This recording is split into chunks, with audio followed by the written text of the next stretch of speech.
সেয়া চাওক ধনেশ পক্ষী হৰ্ণবিল কেনেকৈ মাতি আছে। এই মেল হয়, এইটো এই গছৰ ওপৰত আছে, মেল হয়। সি মাতি আছে, সেই আছে। আৰু এটা আহিছে, এইটো ফিমেল হয়। এই এইফালে আহি বহিছে, এইটো ফিমেল হয়।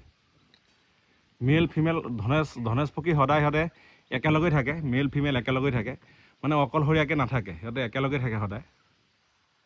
সেই আছে, দুইটাইতে একেলগেই আছে। এয়া গছৰ ওপৰত বহুত ডাঙৰ ডাঙৰ দুইটাই। সেই আছে, দুইটাই একেলগে আছে। সেয়া এটা, তাৰপিছতে সেইফালে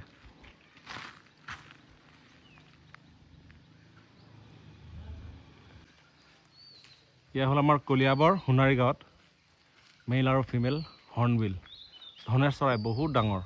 সেইয়া গ'ল, সেই আছে, গৈ আছে কেনেকৈ চাওক, পাখৰ শব্দ কেনেকৈ কৰে চালেনে?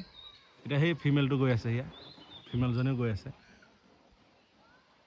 সেই আছে, সেইটো সেই আগত গছত গৈ চাহ বাগিচাৰ মাজত গৈ বহিলে।